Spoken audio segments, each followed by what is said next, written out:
card website tutorial, how to create a card website.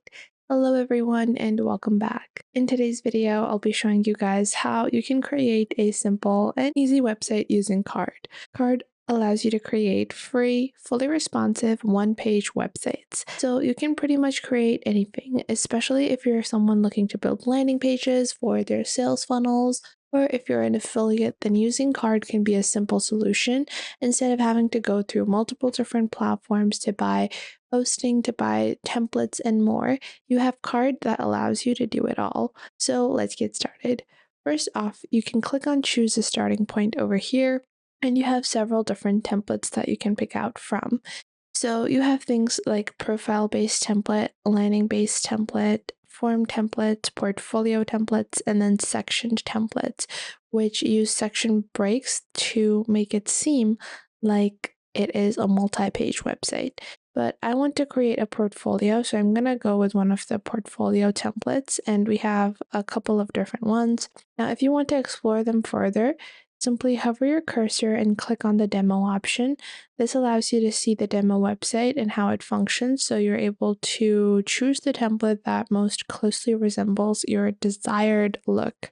Now, I'm going to take a look at the available templates, and I want something that's image heavy like this. So I'm going to click on select over here. And once we do that, our website can now be built. Now, on the top, you will see the option to add elements. Then you have your animations, the mobile version, save, and then from here you can publish, change backgrounds, and edit your pages. So to edit any element within your card page website, you're simply going to click on the element and the pop-up will appear on the right. I'm going to zoom out a little so you guys can, better see the entire page. And if I click on this page over here, you will see on the left, it's going to give me different options for page. If I want it to be default, if I want it to be boxed, if I want it to be a wide box, if I want it to be a tall box. So I'm going to make it boxed. Then we have the positioning, the width, so I can choose the width as well. And I'm just going to sign in to 75% to show you guys how the altered width would look like this. Then we have vertical and horizontal padding, which we can also alter. We also have the margins, as well as the corner rounding, size, backgrounds, and more. I want to keep a simple white background because I think it's just going to look nice.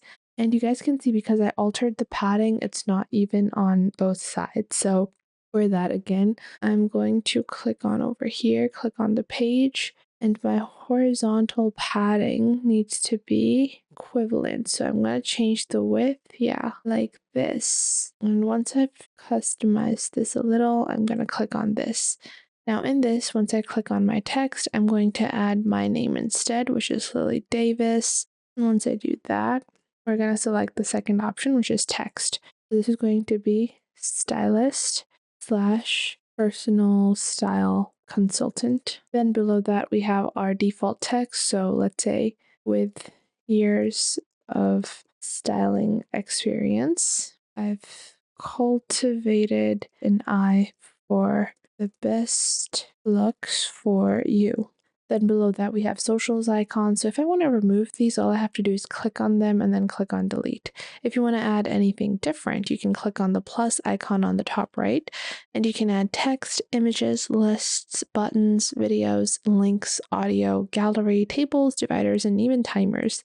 Now you guys can see there's a pretty large gallery in this, so I'm going to click on this, and I can actually click on these individual elements and then remove individual photos because I don't want this many boxes for photos like this. So I can just click on this and then click on delete. Now this is reduced it to 6. Let's say I only want to do 4. So I'm just going to scroll down, delete 2 more like so. And now we have 4 images. Now if I click on my gallery section, I can click on this, click on upload, and upload the designated image that I want to use in this. So for this, we are going to be using a image like so. I'm going to click on accept. Then once I've added the image, you guys can see captions as well as the sizing. So by default, it is auto sized and the position is centered. However, you can alter the position, you can change the size as well. And you also have on-click customizations as well as options to allow navigation, allow it on mobile devices, and more. Now I'm going to click on the second box over here. So we're going to go back into this grid box, this one, click on upload. And then I'm going to choose a secondary photo like this and then click on accept. Then after that, we have another image and I'm just going to click on upload and then click on open. And now I'm just going to click on accept like so. Now I'm going to remove the third box because I don't think it's going to be necessary for my style. And now if you want to make complete changes to the overall style of your website or to a particular section, if I click on the gallery box and then click on this paintbrush icon here, I can choose the style of this particular gallery box. So if I want the default image sizing, if I want it to be fixed, if I want it to be full-sized images, and I can choose the maximum width I want, the spacing that I want between images, as well as the margins that I want. We can also choose our alignment, the style that is applied, as well as margins. Now, if I go into my image individually, so now it's full sized, but now if I go into my sections, go here, and then if I change the margins, it would be different. So if I click on edit, those would look different. But I'm going to go into my gallery and reduce the overall width by going into fit or default. And then the width I'm going to increase over here in the fixed version where it's a full bleed image. And I want to use, I think, one column and I want it to be full sized. The spacing I'm going to keep at 0 and I can increase margins or I'm going to keep those at 0. I'm going to click on done and this looks pretty nice.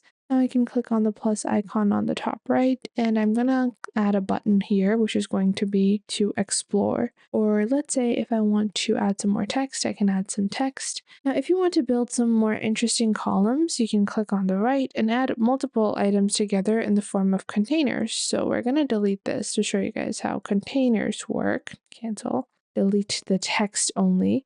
So I'm gonna delete this. Click on plus, click on container. Now in our container, we can add multiple items together. So I can add some images, let's say images on the right. Then I can click on a list and then I can move the list into our container as well. Now, depending on how you want to style everything, you can make everything look a bit more appeasing with these little formatting blocks. Once you've completed your styling, and you can click on animations to add animations as well if you want elements to fade up or fade down and apply different animations. You're going to click on the preview it on the mobile version. Once you're satisfied, you can click on save on the top right. And now you're just going to publish your website. And for publishing, you need to create your account. So you're going to sign up with your name and then put in your email address over here to be able to sign up on Card, and then choose a suitable password. And just like that, your website is now live. So I hope you guys enjoyed this video. If you did, make sure to leave a like and subscribe. And if you have any questions or queries, you can leave those in the comment box down below.